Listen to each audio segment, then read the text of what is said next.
हाँ तो प्यारे बच्चों, महक क्लासेज में एक बार फिर से आप सभी बच्चों का स्वागत है। तो बच्चों, आज अपन बात करेंगे क्लास 10th के साइंस विषय के बारे में, जो आपका मतलब 21 मार्च को होने वाला है। ठीक है, तो चलो अपन वीडियो को जल्दी से स्टार्ट करते हैं। तो देखो बच्चों, फर्स्ट जो क्वेश्चन है ये एक अभिक्रिया में मतलब दी गई है। ठीक है ना, तो ये अभिक्रिया किस प्रकार की है वो हमसे पूछ रहा है। ठीक है ना, तो फर्स्ट में जो ऑप्शन नंबर ब दे रखा है बच्चों, विस्थापन अभिक्रिया, ये इसका क्या हो जाएगा, राइट आंसर हो जाएगा। ठीक है, फिर जो दूसरा क्वेश्चन है, उपचयन के कारण वसा और तेलयुक्त भोजन में अप्रिय गंध तथा स्वाद किस कारण मतलब होती है। ठीक है ना, तो ऑप्शन नंबर जो ए दे रखा है बच्चों, विक्रगंधिता। ठीक है ना, विकृत गंधिता, ये इसका क्या हो जाएगा, राइट आंसर हो जाएगा। ठीक है, फिर जो तीसरा क्वेश्चन है उसमें क्या कह रहा है, ब्यूटेनोन कार्बनिक यौगिक है जिसका प्रकार्यात्मक समूह है। तो बच्चों ऑप्शन नंबर जो सह दे रखा है, कीटोन, ये क्या हो जाएगा, इसका राइट आंसर हो जाएगा। ठीक है, फिर जो चौथा क्वेश्चन है, कठोर जल में उपस्थित होते हैं। तो बच्चों इसमें मैग्नीशियम आयन भी होते हैं और कैल्शियम आयन भी होते हैं। ठीक है ना, तो दोनों में से कोई सा भी आप करते हो तो दोनों ही राइट आंसर है। ठीक है, फिर जो पांचवा क्वेश्चन है, निम्न में उस धातु का नाम बताइए जो कमरे के ताप पर द्रव अवस्था में पाई जाती है। तो बच्चों ऑप्शन नंबर जो द है, पारा, ये इसका क्या हो जाएगा, राइट आंसर हो जाएगा। ठीक है, फिर जो अगला क्वेश्चन है, मनुष्य में वृक्क एक तंत्र का भाग है जो संबंधित है। तो बच्चों ये हो जाएगा उत्सर्जन से। ठीक है ना, ऑप्शन नंबर जो ब हमें दे रखा है, ये इसका क्या हो जाएगा, राइट आंसर हो जाएगा। ठीक है, फिर जो आगे वाला क्वेश्चन है वो कह रहा है कि मतलब निम्न में कौन सा मानव में मादा जनन तंत्र का भाग नहीं है। तो बच्चों शुक्रवाहिका, ये इसका राइट आंसर हो जाएगा। फिर जो अगला क्वेश्चन है, एक प्रकाश किरण दर्पण पर 30 डिग्री पर आपतित होती है तो परावर्तन कोण का मान क्या होगा। तो परावर्तन कोण का मान भी बच्चों 30 डिग्री ही होगा। ठीक है, फिर जो अगला क्वेश्चन है, उस युक्ति का नाम बताइए जो किसी चालक के सिरों पर विभवांतर बनाए रखने में सहायता प्रदान करती है या सहायक होती है। तो बच्चों ऑप्शन नंबर जो ए दे रखा है, विद्युत सेल, ये इसका क्या हो जाएगा, राइट आंसर हो जाएगा। ठीक है, फिर जो अगला क्वेश्चन है बच्चों, वो देखो क्या कह रहा है, अपच का उपचार करने के लिए निम्न में से किस औषधि का उपयोग किया जाता है। तो बच्चों एनसेस, ये जो एंटासिड दे रखा है, ऑप्शन नंबर जो है, ये मतलब इसका क्या हो जाएगा, राइट आंसर हो जाएगा। ठीक है, फिर जो अगला क्वेश्चन है, कोशिका विभाजन को कौन सा हार्मोन प्रेरित करता है। तो बच्चों ये ऑप्शन नंबर जो बी ब दे रखा है, साइटोकाइनिन, ये इसका क्या हो जाएगा, राइट आंसर हो जाएगा। ठीक है, फिर जो 12वां क्वेश्चन है उसमें वो कह रहा है, अभिनेत्र लेंस की फोकस दूरी में परिवर्तन मतलब किसके द्वारा किया जाता है। तो बच्चों जो ये ऑप्शन नंबर दे रखा है, पश्चिमा भी द्वारा। ठीक है ना, ये इसका राइट आंसर हो जाएगा। ठीक है, फिर जो अगला क्वेश्चन है, प्रकाश संश्लेषण की क्रिया संपन्न होती है। तो इसका आंसर बच्चों मैं नहीं दे रहा हूँ, इसका आंसर आप कमेंट सेक्शन के अंदर जरूर बताना। ठीक है, फिर जो अगला क्वेश्चन है, निम्नलिखित में से कौन सा पद विद्युत परिपथ में विद्युत शक्ति को निरूपित भी करता है। ठीक है ना, तो ऑप्शन नंबर जो ब दे रखा है बच्चों, आई आर स्क्वायर, ये इसका क्या हो जाएगा, राइट आंसर हो जाएगा। ठीक है, फिर जो अगला क्वेश्चन है, प्रत्येक पोषी स्तर पर उपलब्ध कार्बनिक पदार्थ की मात्रा का औसतन कितने प्रतिशत उपभोक्ता के अगले पोषी स्तर तक पहुंचता है। तो बच्चों ऑप्शन नंबर जो दे रखा है 10%, ये इसका क्या हो जाएगा, राइट आंसर हो जाएगा। ठीक है, फिर जो अगला है, मेंडल के प्रयोग में लंबे व बैंगनी पुष्प वाले मटर के पौधे का संकरण बोने व सफेद पुष्प वाले पौधे से कराया गया।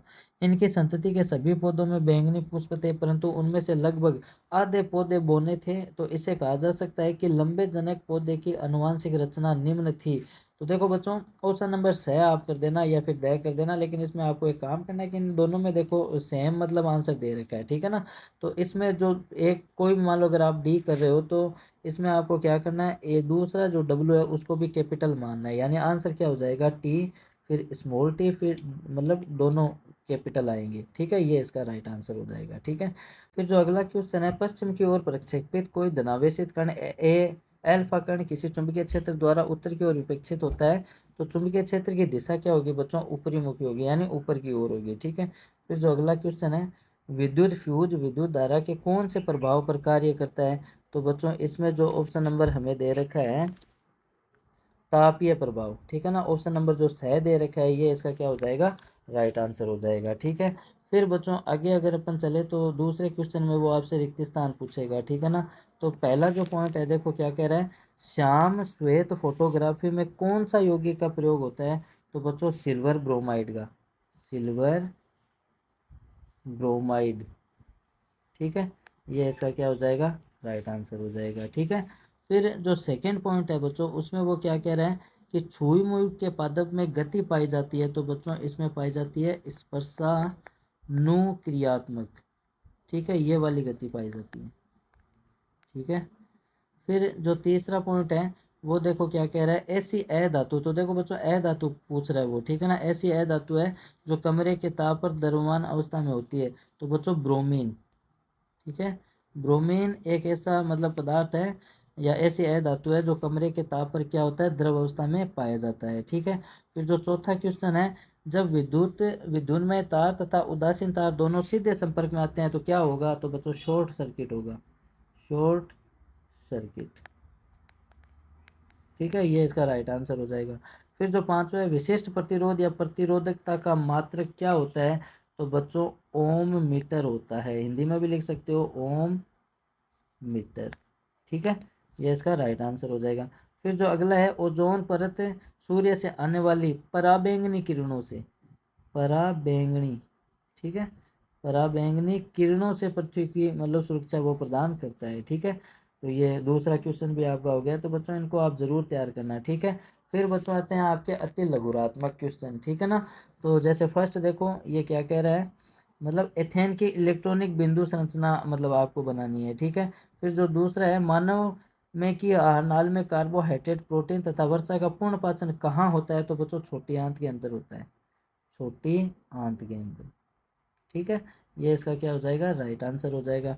फिर जो अगला है, पराग नलिका की विजांड की ओर वृद्धि करना कौन सी गति का उदाहरण है, मतलब कौन सी गति का ये उदाहरण है, तो बच्चों ये है रसायनुवर्तन, इस गति का उदाहरण है, ठीक है। फिर बच्चों ये कह रहा है जीन किसे कहते हैं, तो जीन बच्चों वो होते हैं जैसे ये आनुवंशिकता की मतलब एक मूल इकाई होते हैं, जो मतलब डीएनए के खास खंड होते हैं, जो मतलब गुणसूत्रों के अंदर पाए जाते हैं, ठीक है ना, तो वही जीन्स मतलब होते हैं, ठीक है। फिर जो अगला क्वेश्चन है, ये कह रहा है एक गोलीय दर्पण की वक्रता त्रिज्या 20 सेंटीमीटर है, तो इसकी फोकस दूरी क्या होगी, तो मतलब हमें आर दे रखी है बच्चों 20 सेंटीमीटर, ठीक है ना, तो फोकस दूरी बराबर क्या होती है, R/2, तो 20/2 जब आप डिवाइड करोगे तो 10 सेंटीमीटर इसका क्या आ जाएगा, आंसर आ जाएगा, ठीक है। फिर जो अगला क्वेश्चन है बच्चों, नेत्र की समंजन क्षमता से क्या अभिप्राय है, ठीक है ना, नेत्र की समंजन क्षमता से वो मतलब अभिप्राय पूछ रहे हैं। तो बच्चों नेत्र मतलब एक लेंस की वो क्षमता होती है जिससे वह अपने फोकस दूरी को समायोजित करके दूर या पास की वस्तुओं को वो क्या करता है, स्पष्ट रूप से मतलब देखता है, तो वही मतलब नेत्र की समंजन क्षमता होती है, ठीक है ना। फिर जो आगे वाले क्वेश्चन है, किसी विद्युत धारावाही लंबी परिनालिका के भीतर उत्पन्न चुंबकीय क्षेत्र किस प्रकार का है, या फिर मानव शरीर में निषेचन की प्रक्रिया कहाँ संपन्न होती है, ठीक है। तो बच्चों इन क्वेश्चंस को आप जरूर मतलब रेडी करना, ठीक है ना। 4Na+O2 बराबर 2Na2O उपरोक्त अभिक्रिया में कौन सा पदार्थ उपचयित हो रहा है, या फिर किसी विद्युत बल्ब के तंतु में 0.5 A विद्युत धारा 600 सेकंड तक प्रवाहित की जाए तो परिपथ में प्रवाहित विद्युत का आवेश क्या होगा, तो इन क्वेश्चंस को बच्चों आप मतलब जरूर हल करना, ठीक है ना। फिर जो आगे वाले क्वेश्चन है, ये कह रहे हैं लवण के विलयन की चालकता की जांच करने का केवल नामांकित चित्र आपको बनाना है, ठीक है। फिर धात्विक ऑक्साइड की प्रकृति आपको बतानी है। फिर बच्चों मतलब सेक्शन जो बी है उसमें देखो वो क्या कह रहा है, मतलब 2-2 नंबर के क्वेश्चन ये आपके रहेंगे, ठीक है ना। तो फर्स्ट देखो क्या कह रहा है, उभयधर्मी ऑक्साइड किसे कहते हैं, उभयधर्मी ऑक्साइड किसे कहते हैं, ऐसे किन्हीं दो ऑक्साइड के आपको नाम लिखने हैं। हम एक धारावाही परिनालिका छड़ चुंबक की तरह व्यवहार करती है, कैसे, हमारे शरीर में अगर हीमोग्लोबिन की कमी हो जाए तो उससे क्या प्रभाव पड़ेगा, तो उससे बच्चों देखो एक तो शरीर कमज़ोर फील करेगा, ठीक है ना, चक्कर आने के चांसेस रहेंगे, तो हीमोग्लोबिन की कमी से ये मतलब प्रभाव पड़ते हैं, ठीक है ना। फिर स्पर्शानुवर्तन गति और प्रकाशानुवर्तन गति में आपको अंतर बताना है, और क्या होता है जब अंड का निषेचन नहीं होता है, ठीक है ना। तो बच्चों इन क्वेश्चंस को आप मतलब ज़रूर तैयार करना है, ठीक है। अगला जो क्वेश्चन है, रात्रि में तारे मतलब टिमटिमाटे प्रतीत क्यों होते हैं, ठीक है, या फिर विरंजक पूर्ण के निर्माण की विधि समीकरण एवं इसके दो उपयोग लिखो, या फिर एक अवतल लेंस की फोकस दूरी 40 सेंटीमीटर है तो इसकी क्षमता क्या होगी। फिर जल के विद्युत अपघटन का केवल आपको नामांकित चित्र बनाना है। मानव में लिंग निर्धारण का आरेख चित्र आपको बनाना है, ठीक है ना। तो बच्चों ये सारे इंपॉर्टेंट क्वेश्चन हैं, आप इनको जरूर तैयार करना, ठीक है। फिर जो सेक्शन सी है बच्चों, उसमें देखो 14वां जो क्वेश्चन है उसमें 3 मतलब 2 पॉइंट आपको दे रखे हैं, ठीक है ना। तो क्लोर क्षार प्रक्रिया क्या है, क्लोर क्षार समीकरण लिखिए तथा बनने वाले उत्पाद के उपयोग भी आपको लिखना है, या फिर अथवा वाला आप कर सकते हो। एक संश्लेषित सूचक का नाम बताना है, अम्ल को जल में मिलाना चाहिए न कि जल को अम्ल में, ऐसा क्यों, ठीक है ना। तो कोई भी आप एक कर सकते हो। फिर जो 15वां क्वेश्चन है उसमें देखो वो क्या कह रहे हैं, पत्तियों द्वारा काय की प्रवर्धन किस पादप में होता है, या फिर जो सेकंड पॉइंट है प्लेनेरिया में जनन को आपको समझाना है, या फिर आप अथवा वाला भी कर सकते हो, द्विखंडन किसे कहते हैं इसको आपको उदाहरण द्वारा समझाना है। कुछ पौधों को उगाने में कायिक प्रवर्धन का उपयोग क्यों किया जाता है, ठीक है। तो बच्चों इन क्वेश्चंस को आप छोड़ना मत, ठीक है ना, आपके बहुत ज़्यादा काम आएंगे। फिर जो 16वां क्वेश्चन है इसका फर्स्ट पॉइंट देखो क्या कह रहा है, श्रेणी क्रम में संयोजित प्रतिरोधकों के संयोजन का आपको विद्युत परिपथ बनाना है, ठीक है। या फिर जो सेकंड पॉइंट है, श्रेणी क्रम में संयोजित तीनों प्रतिरोधकों R1 R2 R3 के तुल्य प्रतिरोध ज्ञात करने की सूत्र की व्युत्पत्ति मतलब आपको देनी है, ठीक है। और इसके अथवा में देखो क्या दिया है, ओम के नियम में विभवांतर एवं विद्युत धारा के मध्य आपको ग्राफ आरेख बनाना है, ठीक है। या फिर जो सेकंड पॉइंट है, दिए गए किसी पदार्थ के लंबाई तथा मोटाई के तार का प्रतिरोध यदि 4 ओम है तो इस पदार्थ के किसी अन्य तार का प्रतिरोध क्या होगा अगर उसकी लंबाई ये दी हुई हो, ठीक है ना। तो इन क्वेश्चन को बच्चों आप जरूर मतलब तैयार करना है, ठीक है। फिर जो 17वां क्वेश्चन है उसमें देखो क्या कह रहा है, मतलब नीचे कोई सूची दी गई है इनकी, ठीक है ना। तो ये फर्स्ट में देखो क्या पूछ रहा है, इस सूची में से 2 खाद्य श्रृंखलाएं बनानी है, ठीक है। फिर सभी प्राथमिक उपभोक्ताओं की सूची बनानी है और तृतीयक उपभोक्ताओं के आपको नाम लिखने हैं, ठीक है। तो बच्चों ये क्वेश्चन मतलब आपके लिए बहुत ज़्यादा इंपॉर्टेंट रहेंगे, इनको आप तैयार करना।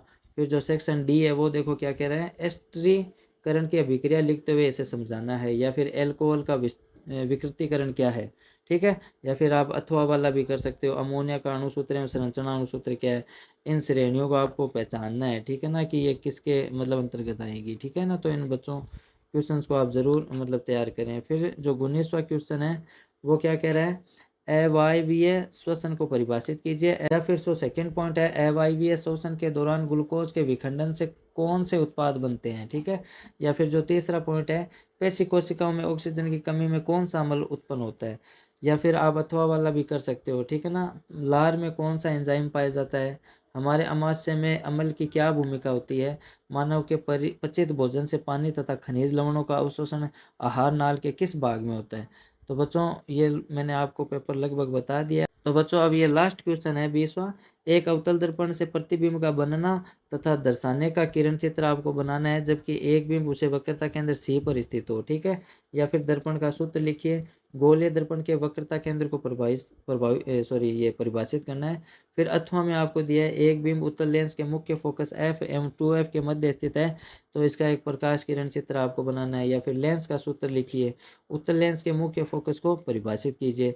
तो बच्चों मैंने सारे क्वेश्चन मतलब आपको बता दिए हैं, ये सारे मोस्ट इंपॉर्टेंट क्वेश्चन है, तो आप इनको ज़रूर तैयार करना, ठीक है। आपका विज्ञान का पेपर बहुत अच्छा जाएगा। अब अपन मिलेंगे नेक्स्ट वीडियो में, तब तक के लिए बाय।